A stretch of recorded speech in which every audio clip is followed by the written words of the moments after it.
పాలకూర ఇప్పుడు బాగా పెరిగిపోయింది. చాలా సీడ్స్ అంటే ఇప్పుడు క్యాబేజ్ వేసాము, అలాగే ఎర్ర తోటకూర వేసాము, ఇంకా ఫ్లవర్ సీడ్స్ కూడా వేసాము. సో దాంతోపాటు ఈ క్యాబేజ్, కాలీఫ్లవరు, ఇంకా ఆనపకాయ పాట్స్లో బాగానే గ్రో అవుతున్నాయి అన్నీ కూడా. ఫ్లవర్స్ ఏమో పెటూనియా వేసాము. తర్వాత ఇంకా కొన్ని ఫ్లవర్స్, బ్యూటిఫుల్ ఫ్లవర్స్ సీడ్స్ వేసాము. అవి కూడా ఇంకా ఫ్లవరింగ్ వచ్చినప్పుడు చూపిస్తాను ఇలాంటి ఫ్లవర్స్ వేసాము. ఇప్పుడైతే ఇలా గ్రో అవుతున్నాయి. అలాగే బీట్రూట్ వేసాము. తర్వాత రెడ్ రాడిష్ వేసాము, అంటే ఎర్ర ముల్లంగి వేసాము. అది కూడా బాగా గ్రో అవుతుంది. బీన్స్ కూడా వేసాము. బీన్స్ బాగానే వచ్చింది.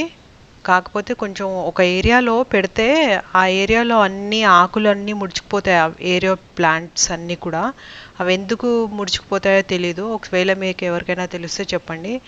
ఈ ఏరియాలో వచ్చేసరికి